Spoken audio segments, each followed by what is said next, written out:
Welcome. This is lecture number 34. In this lecture, we are going to talk about PID controller design and tuning under voltage mode control with MATLAB case studies. So, here we are going to talk about first PID controller structures and functionality, then overview of PID controller tuning methods, then PID controller tuning using stable pole zero cancellation, then PID controller tuning using transient specifications, and the limitation of PID controller in switch mode power converter. So, first we want to talk about a PID controller, which is a very well known controller in the context of control system. In the PID controller, if we take an ideal PID controller, it is a parallel realization. So, we have a proportional gain which is Kp, proportional gain, integral gain which is Ki, and a derivative gain which is Kd. Okay. This is a standard PID controller, and if we express this PID controller into polynomial numerator and denominator polynomial form, so this is the structure, and then we can separate out Ki because we want to write in this form where the coefficient in the numerator we want to keep without, that means the constant coefficient we want to write in terms of unity. Okay. Because for power converter in the previous lecture, what we did that we all the time numerator and denominator we wrote in this form where the constant term was written in terms of unity by suitably scaling it. Next, this PID controller has 2 0 1 pole, but this is not physically realizable because we know that this is an improper transfer function. We need at least 2 pole, 2 0 means there should be at least 2 poles. Okay. Now, introduction, and we will discuss this in actual PID controller reality. We cannot implement an ideal derivative. So, there will be always a band limited derivative where we need to consider a derivative filter, that means a low pass filter, and this comes typically when you use an op amp. The op amp itself has a finite bandwidth that is coming into the picture, that comes into the picture. Now, introduction, the practical PID controller, we need to add a derivative filter as we discussed, and this derivative filter comes in this structure where tau d is the time constant, and typically this time constant is much faster if we want to realize closely like a derivative action depending upon the type of system we are considering, because this should be much smaller than the time constant of the system. Then 1 by tau d is a high frequency pole that we are introducing, and typically due to band limited emit of the op amp, this by default comes, but even we can set this pole much lower than the actual op amp bandwidth. So, that means this can be even lower bandwidth than the bandwidth of the op amp, because we even can see that if the op amp has 200 megahertz bandwidth and your power converter is 1 megahertz, then 200 megahertz is too high. So, this derivative action can inject various high frequency noise into the system, and that is not desirable.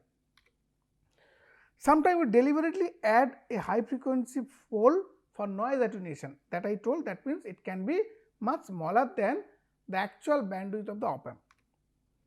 So, now a practical PID controller, I think this can be written as with a derivative filter in this structure, that means in the pole 0 structure in numerator and denominator coefficient form, where again we can write our standard notation, that means all the time we try to write the constant term should be unity by suitably scaling. So, here we took out Ki.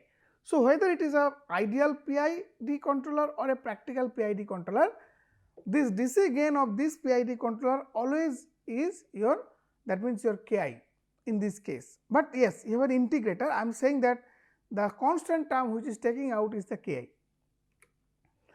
So, here we can write that how can this can be mapped with this coefficient, and that will lead to this mapping between K1, K2 with the Kp, Ki and Kd and tau d.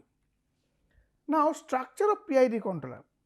So, PID controller, whatever we discuss is a parallel PID controller, and of course, this is with a derivative filter, but we can also consider a series PID controller in which we can consider a simply PI control and a PD control in cascade, and that can be transformed into a PID controller, and where this coefficient can be mapped and it can be obtained Kp Ki from this K1, K2, K1 dash, K2 dash. So, it can be a function of this. That means, Kp Ki Kd will be function of K1, K1 dash, K2, K2 dash, and it can be function of tau d.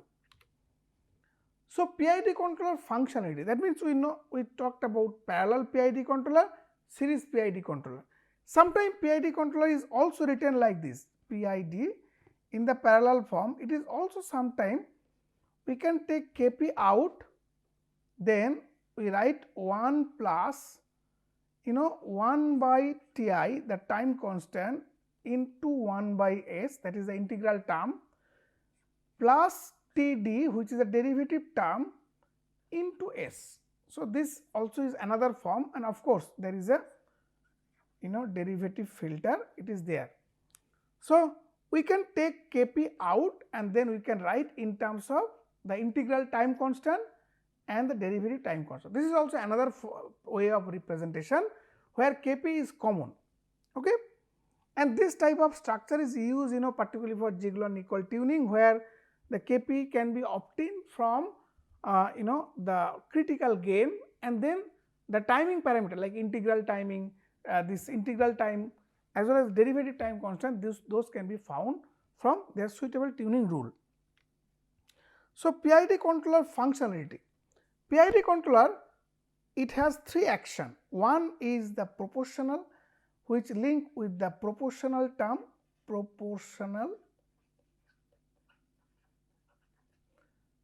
Then I stands for integral, it stands for integral, and D stands for derivative, and their respective gains are Kp, Ki and Kd.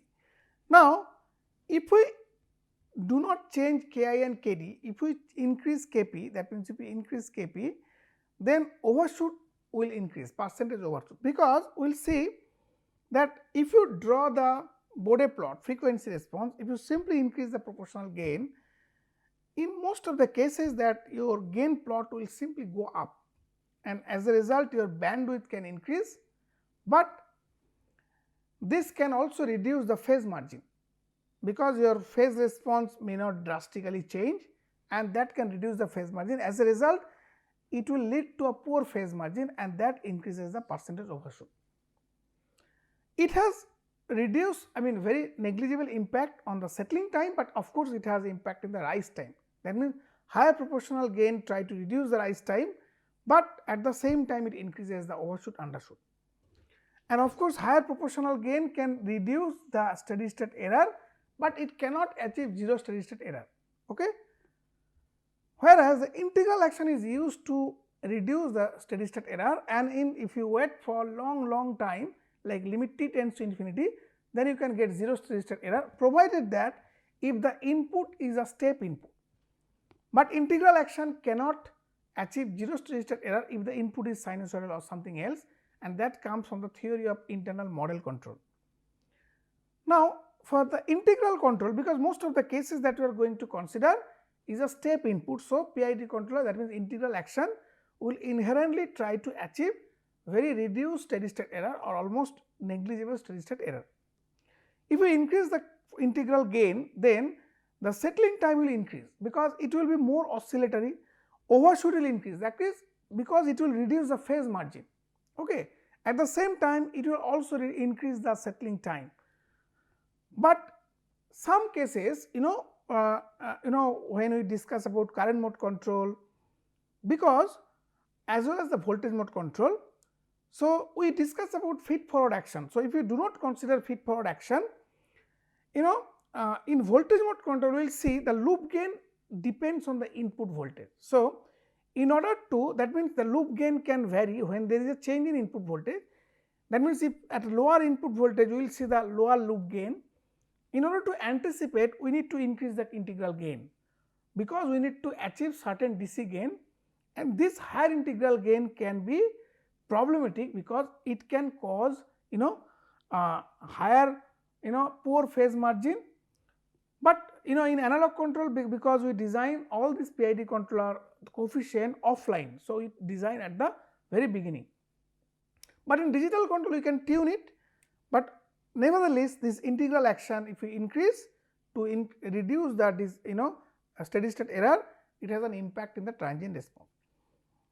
Now, the derivative control is used, which is trying to provide more damping, so that it reduces the overshoot because it try to increase the phase margin, and it also try to reduce the settling time because it try to damp the system, right, but it has negligible impact in the steady state error. Okay. Next, we want to discuss what are the different PID controller tuning rule. So, one of the tuning rule that we are going to consider in this particular lecture is PID controller tuning using stable pole zero cancellation, and that is something analytical method, like this is offline method. The second one, PID controller tuning using internal model control, IMC based tuning. I am not going to discuss, but you can refer to standard textbook where these techniques are discussed in elaborate in detail. Another specification of PID controller using transient specification, and this we are going to also consider in this particular using MATLAB case study. So, we will consider this as well as this MATLAB case study, where we will use a MATLAB toolbox for this particular second case, and there we can specify the transient time, and then based on some optimization criteria the PID controller can be obtained the parameter, and then accordingly those parameter can be imported and we can use that controller, and we want to see the response. Online tuning method, the Ziegler-Nicolai tuning method is a popular method, but the difficulty in this method require, in order to find the Kp, Ki, Kd, that means the controller gain, you need to run the system under critical condition where it will be oscillatory, and that is something not desirable in a power converter, because it may lead to the complete collapse of the system or it can damage the devices. In order to solve this problem, the relay based tuning was proposed. This is a very effective technique where we can generate this oscillation by means of a relay feedback, okay, and we will discuss this technique, the methodology in the subsequent in this lecture, okay, where we can use either a on off nonlinearity or a hysteresis nonlinearity to forcefully create oscillation, but control oscillation. From that oscillation we can measure the amplitude of oscillation as well as the time period, and those can be used to get the tuning parameters.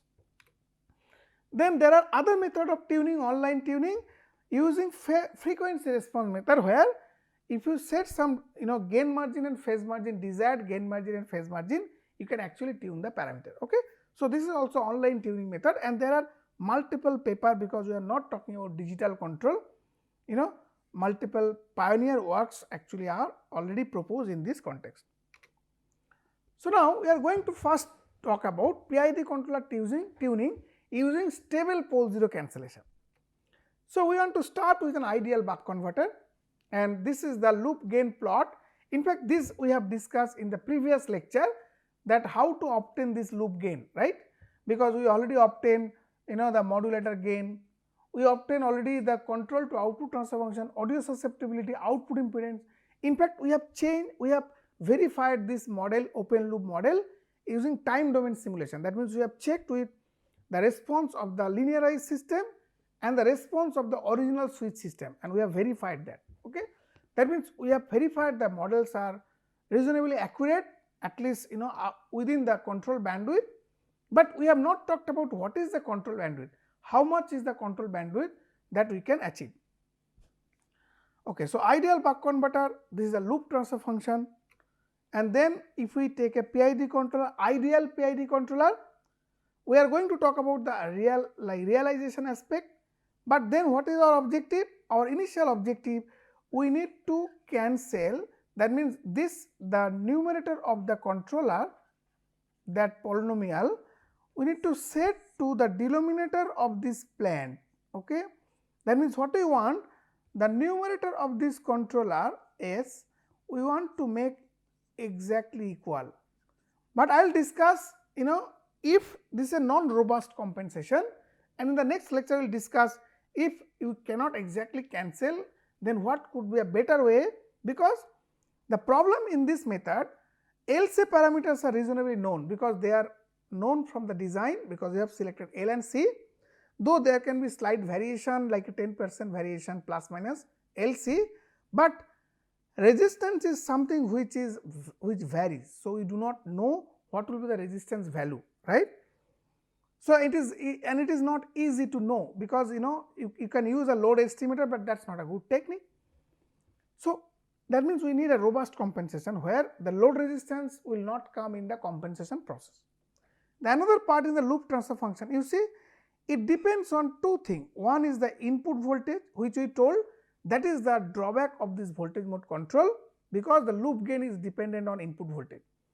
And we will show in subsequent lecture when we will compare this dependency of the input voltage in the loop gain can be overcome by considering an input voltage feed forward. Okay.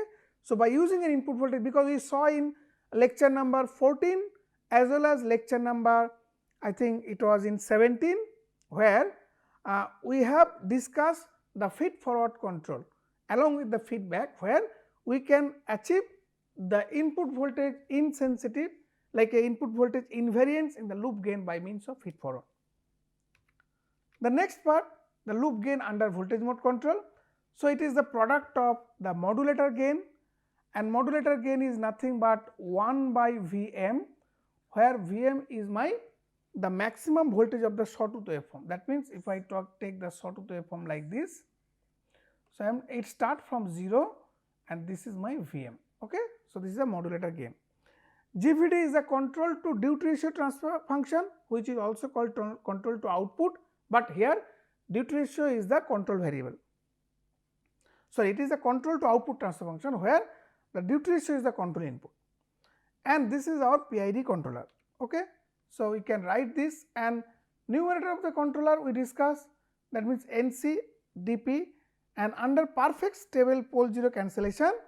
So, we can write down from the previous expression that Kp by Ki is equal to L by R and Kd by R. So, if you go back, so previous, so this is we are talking about NC rather than I will say Mcon, it is a NC, right. So, I can just rub this because okay. So, it is NC. Okay. So, now you see this L by R simply Kp by Kr, that means this is my L by R, Kp by Kr, and Kd by Ki is simply Lc. Okay. So, that is what we have said here, but here there are two equations 1 and 2, but there are 3 unknown 1, 2 and 3. So, we cannot solve it, because if there are 2 equations 3 unknown, we can get infinite number of solution depending upon if you choose Ki some value, you will get Kp and Kd. So, you can have a infinite set of values, right. Then the loop transfer function, if you do perfect compensation, because we are cancelling the denominator of this transfer function by the numerator of this transfer function. So, the rest is nothing but this loop transfer function. Okay. Here we are considering this whole thing to be KL, this is my KL, and if we do that KL, the loop transfer function is simply an integrator with a gain, right. And if you take the loop gain, magnitude of the loop gain is simply KL by omega, and if you take the phase, it is minus 90 degree. So, it looks like this, that means this slope is simply minus 20 dB per decade in log scale, like decade. Okay.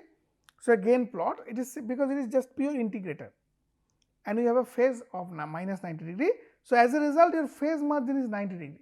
So, this phase margin seems to be quite large, because it will lead to overdamped system, because your loop transfer function is a first order system.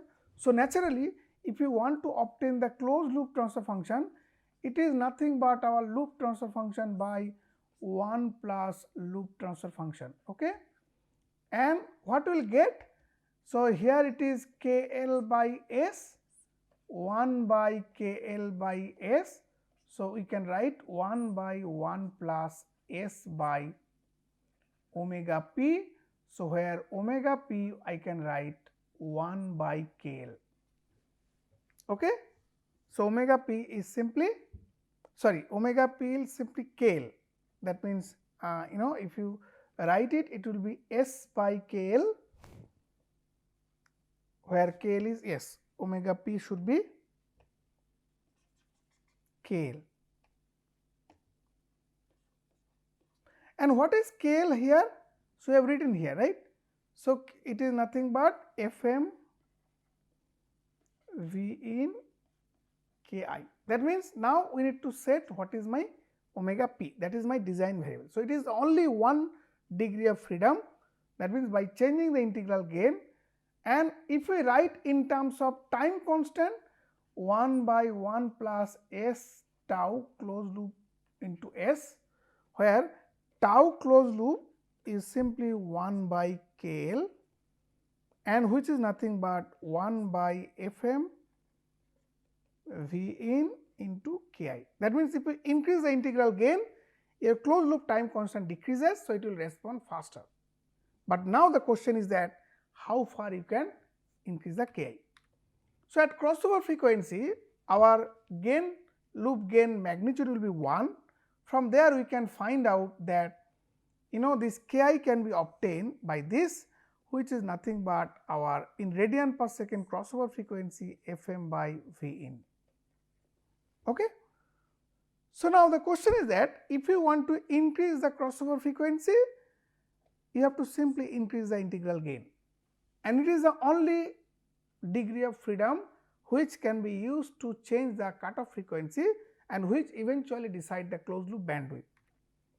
So, third unknown is here, and Ki can be obtained by setting the crossover frequency, and we want to, for a given Fm Vn, we want to see what crossover frequency we can achieve.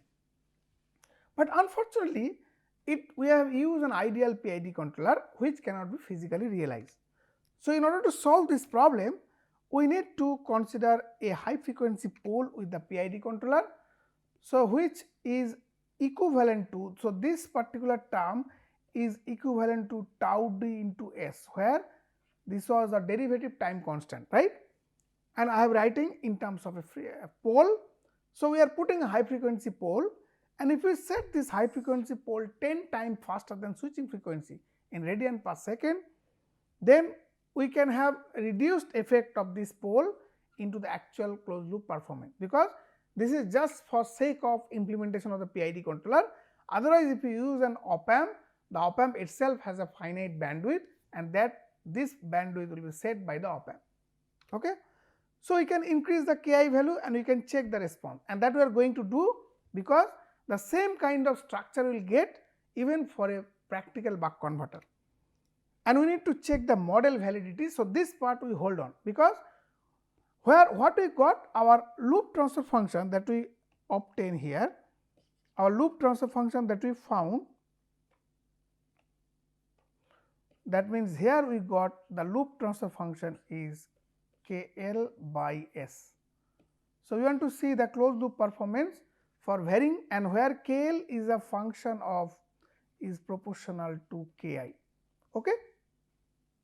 The next, we want to use PID controller for a practical buck converter. Now, it is a practical buck converter, okay, where we have considered practical buck converter, we have considered the actual parasitic. That means, you see this alpha is coming. What is alpha? The alpha we know it is nothing but R plus R equivalent by R. What is R equivalent?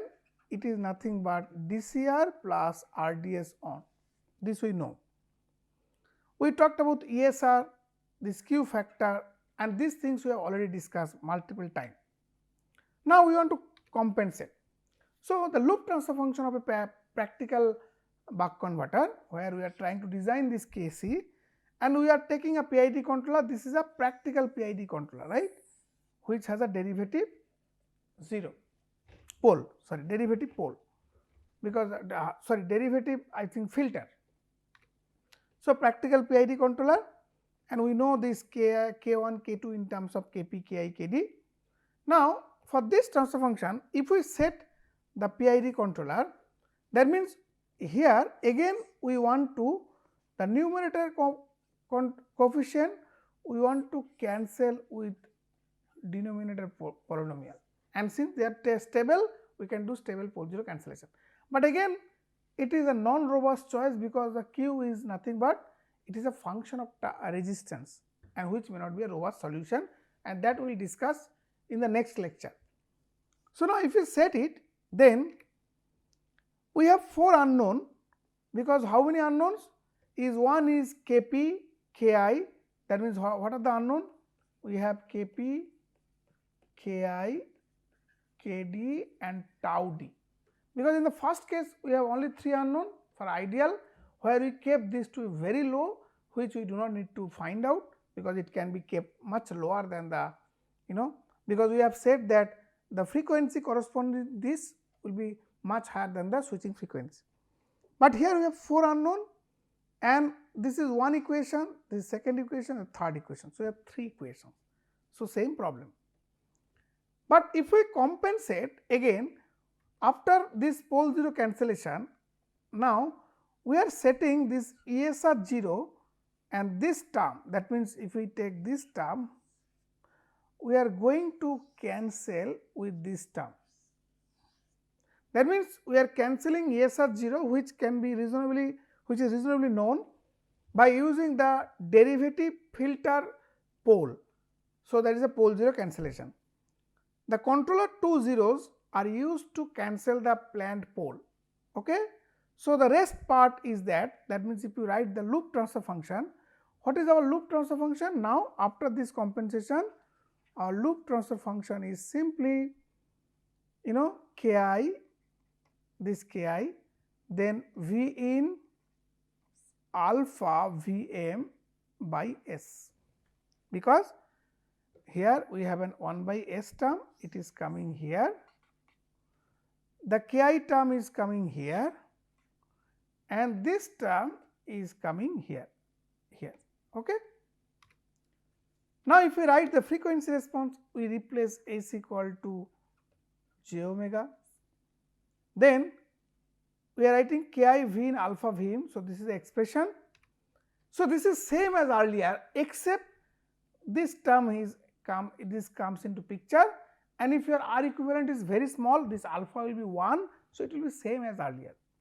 But here we have not considered a derivative, the filter, derivative filter, the pole, we have not, here we have used to cancel the ESR, and since the ESR is very slow, that ESR 0 will be at high frequency. So, this is also a high frequency pole. So, they can be used to cancel each other. Then the resultant loop transfer function again becomes a pure integrator, same as earlier, and we can select omega c and Ki from this crossover frequency, because this is at crossover frequency. So, this is omega c is our crossover frequency, right. So, crossover frequency, we can find it out, and now we have to check the model validity. So, let us go to the MATLAB. What we are doing here? Here we are taking again the small signal model, and we have discussed in the previous class that parameter file, we have all these Q calculation, omega 0, all these calculations, we have discussed while validating the small signal model. So, audio susceptibility, open loop output impedance, control to output transformation, everything. The modulator voltage is set as 10 volt, and then this is an analytical method of PID controller design, where cutoff frequency is set to 100 times. It is much lower, but I will show you why I set it. Okay. Then omega c can be computed, because if you go back and you will see that omega c here we are writing, it is nothing but 2 pi fc, right. So, it is coming from here alpha Vm by n. So, it is coming here Ki equal to alpha omega c divided by Fm Vn, and Td, the derivative filter time constant, is 1 by ESR 0, which is omega z here. You see the omega z is used ESR 0. Okay. So, it is a ESR 0. Then we have numerator and denominator. Denominator of this controller is taken as the numerator of the controller is Ki into the dp, that means the denominator of the plant, which is nothing but the denominator of this control to output transfer function. Okay. So, now with this let us simulate, and check. So, this is the response of the system, overdamped system, and we have applied a 0.1 volt reference voltage transient. So, initially the output voltage was 1 volt, now it is changed from 1 volt to 1.1 volt. Okay.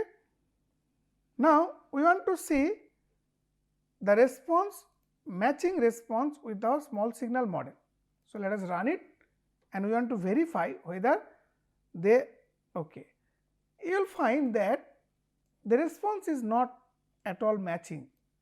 Okay. So, there is a significant deviation from your first order model and from your actual response from the small signal model. So, in order to do that, let us do, because we have taken the load resistance to be very low. So, if we take 0.05 at 20 ampere load, that means load. Okay. So, this is the response, and now again we are plotting the same method we are following. Okay. So, since we have increased so now they are somewhat closely matching, but they are still not matching perfectly. Now, if we reduce further the bandwidth, that means here we set the cutoff frequency. So, if we make 200, it is much slower, and if we run it and if we try to match the response, then you will see they are matching closely. That means this first order model, we cannot go for a higher bandwidth, because this model is no longer valid. You see, it cannot even capture the behavior up to its time constant, because there is a deviation of the actual switch simulation. Okay. So, the model is not perfectly valid, but still it reasonably captured. But if we try to, because we are even setting the cutoff frequency to be 1 by 200 times of the switching, which is very low. Okay. So, it is too low, and if you see the Bode plot, so if you see all the stability margin, you will see that the stability margin, if we check, the phase margin is 90 degree, crossover frequency is 1.57, that means 15.7 kilohertz, which is too low, right. So, this is something not acceptable. Even with this, we are unable to match the model. Okay. That means our model is not valid. So, whether you take an ideal buck or a practical buck, but a PID controller, if you want to compensate and to obtain a fast order model, it is something is not sufficient. So, if we increase the bandwidth, the model validity is a concern. So, fast order closed loop model is not a suitable solution. Now, so both ideal and practical loop transfer function actually resemble an integrator. Fast order closed loop system expected to be overdamped, and that we got from the small signal model. But if we want to increase the bandwidth a little bit, the system validity remains in question. So, alternative solution need to be found. Now, we are going for the PID controller tuning using transient specification. So, here we are using MATLAB PID toolbox. Okay. So, again the same converter, practical converter, PID controller, but now we are getting, so first what we are doing, we want to obtain GVC, and that means the control to, because we are trying to find out this PID controller, but we need this whole transfer function, and this we are calling GVC, which is nothing but modulator gain GVD. Okay. So, the modulator gain expression is this and GVD is this, is a practical converter. Then what we have to do? We have to call the MATLAB PID toolbox. So, I am just first telling the summary before we go back to the actual demonstration using MATLAB. So, you have to call this PID toolbox, and this transfer function is defined already, assuming. Then we need to specify the transient time using the MATLAB graphical interface tool, and then we have to import the controller parameter in the skip file, then extract the numerator and denominator coefficient, and then that means numerator and denominator coefficient. Okay. Then find the closed loop transfer function using analytical model loop transfer function, plot the response using our transfer function, and this is a AC response that we know, and we have to add offset because we want to verify with the actual switch simulation. Then we want to draw the frequency response and the Bode plot, and then run the practical switching converter and verify the response. Okay. So, we want to now go for the actual MATLAB simulation. Okay. So, earlier we talked about PID controller design using pole 0 cancellation, but now we want to go for the PID controller design using transient specification using MATLAB toolbox. So, this is the one that we are going to discuss. Okay. This is the so this is the one we are going to uncommon. You can see we need a GVC that we have discussed and PID tool, okay, and then let us run it. So, if we run it, you see it will show error because it enter into the GUI tool and it require this controller transfer function, and do that we have to import from the GUI tool. Unless we import it, this part cannot be executed. So, it is successfully executed up to this part, okay, and we will run the rest of the part once we import the parameter. Now, let us go to the GUI tool. So, here we are going to set the transient specifications. Okay. So, let us try to set the transient specification. Here you can see the time, it is in second, but there is a 10 to the power minus 4. That means, if we talk about 1 into 10 to the power minus 4 second, that means it is 100 microsecond. Okay. 100 microsecond, because if you multiply by 100, 10 to the power minus 6, 100 microsecond. So, we are talking about 100 microsecond and we need to achieve the response. That means, we want to make a bit faster. Okay, we want to make, okay. So, we want to make, okay. So, this is a design, we are tuning this because we are setting the, so this is our, that means we want to achieve the response, that means we want to achieve the steady state response near to this roughly 0.8, that means 80 microsecond. That means, in our case it is like a 40 cycle, like, because 2 microsecond is my time period. Now, we want to import this parameter that I have discussed. So, the parameter, if you see this file, I have called it as gCISO. So, that means we need to copy it and go to this parameter and we just paste it, okay, and we import it. Now, once we import, now we want to run this rest of the file. So, rest of the file I am running. Okay. Now, we obtain, this is the response of the controller which we have designed using CISO toolbox, and we want to see and we want to match. Now, we want to run the converter, okay, because we want to verify whether the converter, now converter is loaded with this PID controller with the parameter that we obtain from the CISO toolbox, the PID toolbox. Okay, let us run it and check whether, okay. So, this is a response I want to show that. So, response looks matching with reasonable accuracy at 3 millisecond that we have applied a transient, and you see we are reaching steady state near about this time. That means, if we reach here around 0.08, that means in 80 cycle which we have set from that CISO toolbox, that means we set 80 microsecond because it is in millisecond. So, it will be 0.08, that means it is taking, if for 10 cycle 1, 2, 3, 4. So, sorry 20 cycle, sorry it is 2 microsecond. So, 2 microsecond, here there are 10 cycle, 20 cycle, 30 cycle, 40. So, 40 cycles. So, 80 microsecond means we are talking about 40 cycles that we have already discussed. So, we reach steady state. That means, this behavior is much better than what we achieved in the earlier using exact pole 0 cancellation, because it was 1 degree of freedom control. But here we have designed this PID controller based on transient specification. But if we now, this is designed at very high load condition when the load resistance was very small. Now, suppose we increase the load resistance, now the load current is roughly 1 ampere, earlier it was 20 ampere. So, we have a very good damping. Now, it is with lower damping and we want to run this, we want to design the converter. And you see in this case you have real difficulty with the design, converter design.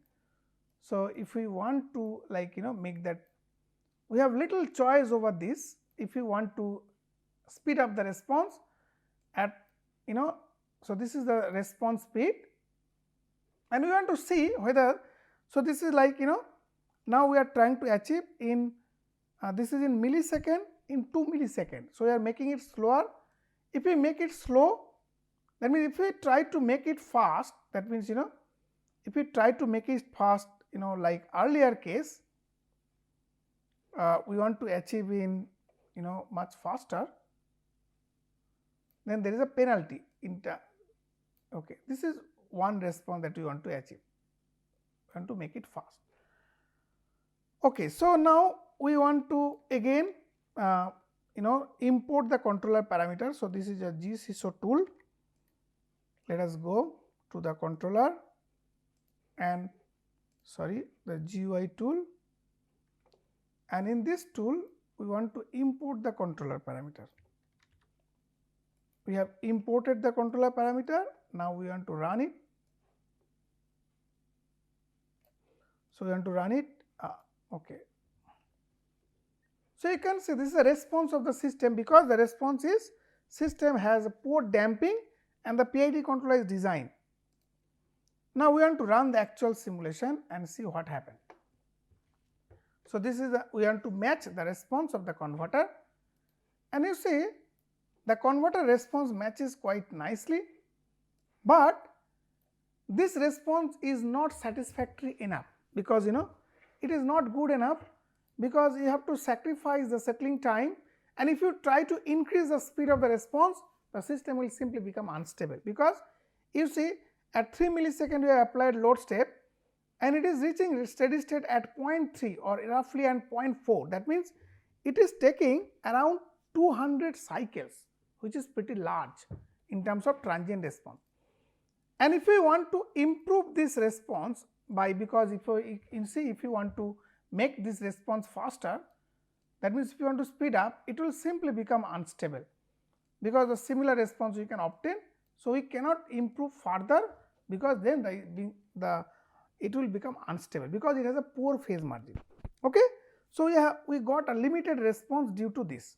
Now we want to show you that under this condition, if we go for another compensator, that means let us go for another compensator where the same parameter condition at 1 ohm we want to design, because that we will discuss. So PID controller, even we design with cancellation, pole 0 cancellation, we design with transient specification, and first case we found the model validity even at a lower cutoff frequency. In the second case we found the model is very good, is valid, but we have a very slower transient performance as well as the oscillatory behavior at, particularly what is the problem, because PID controller has a limited flexibility. Now we are going to consider another converter, which is called as type 3 compensator, where we want to add one filter. Okay. Before that, let us discuss. So we ran this and we found limited degree of freedom because of only one high frequency pole. Compensation became difficult for wide load current range. What could be a possible solution? So we need to consider an extra pole for additional degree of freedom. So if we add one extra pole with a practical PID controller, then it become a type 3 compensator, which has 2 zeros and 3 pole. One is pole at origin, one is kind of a derivative pole which can cancel the ESR, and the third pole is the one which have a additional degree of freedom. And that we will discuss in the next class, the design method, but this class we want to see what happen if we design this using type 3 compensator. Now in this method we want to design and we want to make sure that we use a different plot color. Okay. So you want to use black color plot. Okay. And in this technique I have designed such that it will ask for bandwidth, since we are operating at a light load. So we have to careful about the phase margin, right. So let us say we talked about like a 20 kilohertz bandwidth, okay, or even maybe 10 kilohertz bandwidth, and phase margin we want to set in 60 degree. Okay. So this is a response which is coming using small signal model, and now we want to verify using our actual simulation. Okay. So this is a type 3 compensator now, and you see using type 3 compensator we can speed up the response significantly, because at the same operating condition the response can be drastically improved, because you can achieve settling time even in 40 switching cycle, which we did it in high load conditions. But in light load we can well damp the system, and this is the matching response of the small signal model and the actual switch simulation. So, this is the second case with the type 3 compensator. They are matching quite nicely, and you can really well damp the system by using this. That means this is possible because we have an additional degree of freedom. So, the type 3 compensator gives an additional degree, and PID controller we have a real difficulty for a wide compensating operating range. So, that means type 3 compensator will be used, and which is nothing but a PID practical PID controller with an extra pole. Okay. Now, so I have shown you the case study. The better trade-off can be obtained by a compensator, and we will discuss about the design in the next class. Now, here the additional degree of freedom provide to independently adjust both the cutoff frequency as well as the phase margin using these two. So, earlier it was only 1 degree of freedom, where we have only control over the cutoff frequency, but it has a limit. But now, so inaccurate first order model in analytical method, but now with this type 3 compensator we have an additional degree of freedom, and we could achieve much better response. Online controller tuning is relay based tuning that we discussed. This technique can be used in real time. In fact, it has been used in many research paper, probably in commercial product, where the PID controller can be tuned in real time by introducing a hysteresis nonlinearity. Even if you make the hysteresis band very small, it becomes a relay nonlinearity, and that can be enabled before you actually connect the actual. So, this is your actual PID controller, but initially relay is connected, and it create a sustained oscillation, and this is your GVC, which include your GVD into modulator gain. Okay. So, step 1, initially relay feedback is connected, and due to this relay action, but you need to make sure that your relay your DC gain should be sufficiently high, so that you can actually take into the inside the relay band. Then if you start this, that means the input amplitude of the relay should be sufficiently large, and then this technique, the analysis can be carried out using describing function method by using a generalized Nyquist stability criteria, and that we are not going to discuss here. Okay. So, that means using describing function we can get the gain of this particular block, we can obtain the gain. This is for a pure relay where there is no hysteresis, but with hysteresis we will get a complex term, and then by plotting the Nyquist plot of the linear plane and also the Nyquist plot for this the gain of this relay hysteresis term, we can find out the intersection point, and from that intersection point, by finding out what is the phase and amplitude, we can find out the amplitude of oscillation of the, but we have to make sure that it should satisfy the extended Nyquist stability criteria. That means we know that the Nyquist stability criteria, there is a -1 point, and if we talk about any linear transfer function, and if it intersect like this, then this is the critical point. So, this critical point, that means if it does not encircle and if there is no unstable pole, then system will be stable. But if it encircle, if the open loop does not have any unstable pole, then it will be unstable. But in case of our relay feedback, along with this this -1, it got changed, it instead of -1 it is -1 by NA, 0, and then we consider the linear plane the Nyquist plot, and the requirement is the intersection. If it intersect, then only there will be possibility of limit cycle oscillation, and that means this -n by A, it can be varied by varying amplitude, and in this case also frequency dependent term, it will be something like this. So, you can actually find out whether there exists a limit cycle, and if it exists, what is the amplitude and oscillation. Then if we find out the control oscillation, we can find out ultimate gain, ultimate time period, and we can find out Kp, Ki, Kd using Ziegler-Nichols tuning method. So this can be used in real time, but limited. The system should not be driven in ultimate gain in a standard Ziegler-Nichols tuning rule. So this can damage the component. In order to solve, the relay based tuning was proposed, and this can be used to generate the control oscillation, and then critical gain can be formulated by 1 divided by this gain, and then we can use the earlier Ziegler-Nichols tuning method to find out the individual parameters of the Kp, Ki, Kd. So with this I want to summarize that PID controller tuning methods are discussed. MATLAB based PID controller design case studies are demonstrated. Advantage and limitations of PID controllers are identified.